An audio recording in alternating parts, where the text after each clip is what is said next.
Hello, everyone. Welcome to my spiritual sanctuary. Come on in and have a seat. And I am back. I am back as I told everyone on Friday during Feng Shui Friday that I would be back to do the weekly I-Ching wisdom that I do a separate video on for your guidance for the week ahead. So what we did was we picked the card Hexagram 17 and it's following. So I'm going to, I have a couple of my books here that I want to read from, and I'm going to expound on the translation for you about what Hexagram 17 is all about. So listen up. There's guidance for that hexagram this week, and it's not only called the following, it's called compliance, okay? Guidance is compliance. Everything should go smoothly if one is faithful to one's highest principles, okay? So in this hexagram, lake is above thunder, as I did say on Friday, and the energy of the lake is gentle, while that of thunder is strong and active. The powerful force of thunder subordinates itself to the gentleness of the lake. Therefore, positive things can be accomplished and good fortune will result.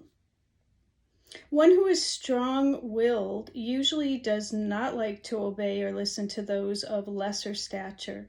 Thus, he is seldom able to accomplish anything that requires the cooperation of other people.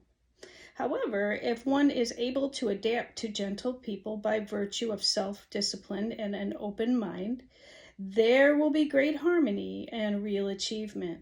Compliance is only possible when aggression, stubbornness, and rigidity are put aside. Compliance also means following one's highest principles. The manner in which one complies with his principles determines the kind of response one will evoke from the high spiritual realms.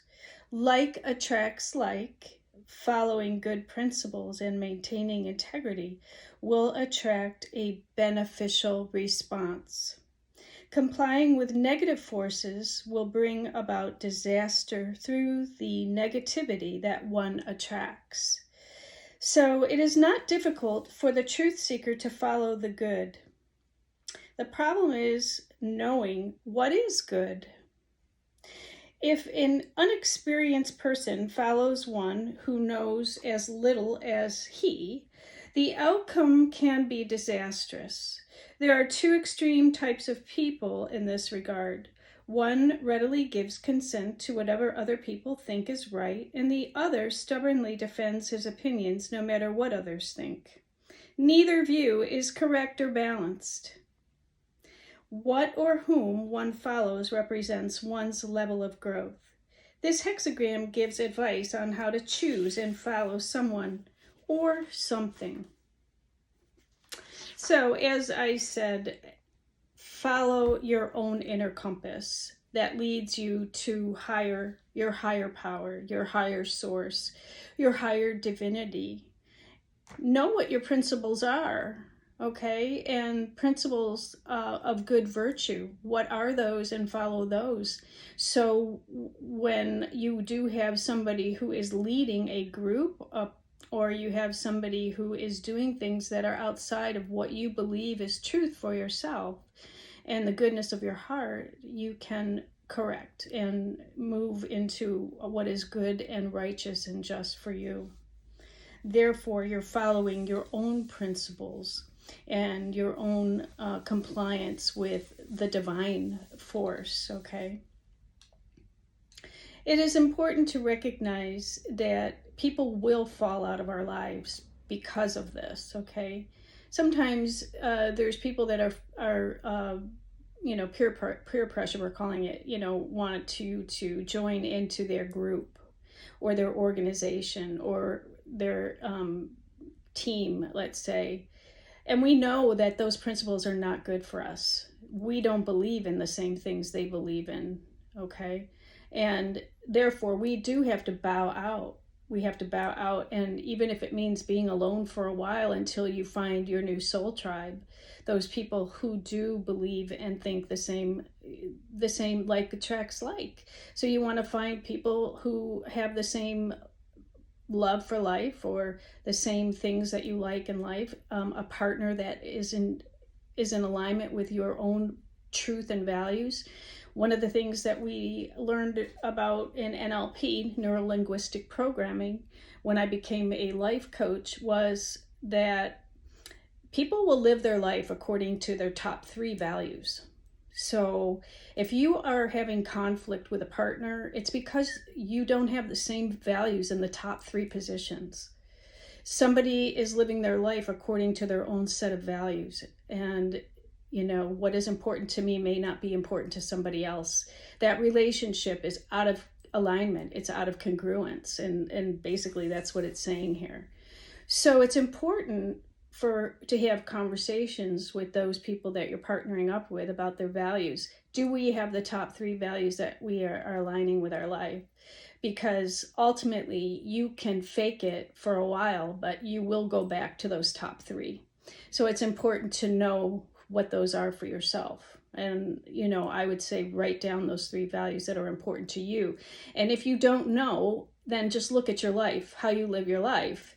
And is it money, relationships? Is it career? Is it job? You'll be able to see how you've been living your life. And maybe that's the first correction you can make, is maybe my values are out of alignment with where I really want to go in life. And then you can bump up whatever is out of alignment for you and your own truth. Okay? So compliance and following teaches us a lot about that. I'm going to read a little bit from Hannah Moog and Carol Anthony's book, because this is something that I've outlined, and I'm not going to read the whole thing because it does go into a very long explanation, but their translation of 17 following is: the judgment. Following has supreme success, being firmly correct, furthers, and it is without blame. The cosmic meaning of this hexagram, as given by the sage, is a person's following of his inner truth as the standard for everything he does. So that's important. I underline that. When I have thrown the coins and gotten this, when it's answering a question, that has really popped out to me. So I wanted to really give that to you, because that says it all. Because I can really see, how am I moving through this problem? Am I in alignment with my inner truths? And then the answer helps to come through when I look at where is it that I am out of alignment, and where do I need to course correct based on my heart. Okay. It also says a person can receive this hexagram when he has been following a rational approach to life and thereby created a fate. To solve the problem created by his fate, he has been searching through conventional ideas for the answer, in the assumption that the problem can be solved mechanically. No. The person who follows the approach needs to realize that his mechanical view of things is the cause of his problem, because it dismisses the existence of the consciousness that is inherent in all things. And this is his conflict with the nature of the cosmos. To resolve his problem, he needs to recognize and respect this consciousness.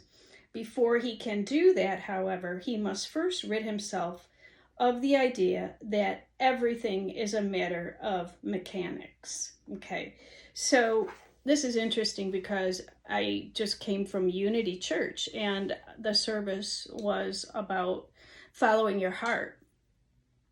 And when you follow your heart instead of your mind, the mechanics, right?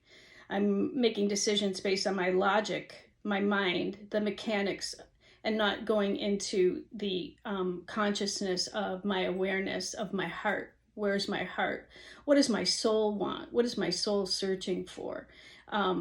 And so a lot is out of alignment when we do that, when we don't base our decisions and our forward movement on our heart, our soul development, and rising above the mechanics of the problem, okay? Because sometimes we cannot, what is it? You cannot solve the problem with the same mind that created it, right? So we have to go to our heart. We have to look at the higher realms. We have to look at the highest viewpoint of the situation, and then align with what is our truth in our heart. Okay, so that's a couple of things that I wanted to bring forward. This is a very long passage. I'm not going to read the whole thing, but you get the idea. I'm going to keep these really short every week so people can absorb the information. And remember, you can get your own I-Ching book or I-Ching workbook.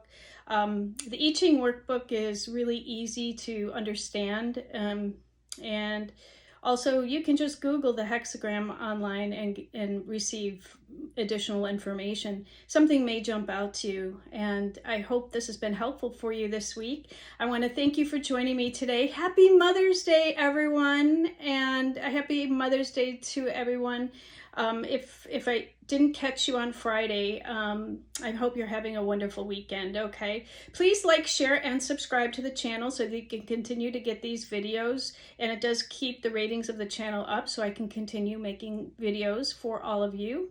And until we meet again next Friday, my friends, I want to wish you a wonderful week ahead. I hope you'll contemplate this Hexagram 17 this week and use it in your everyday life, okay? Until we meet again, namaste.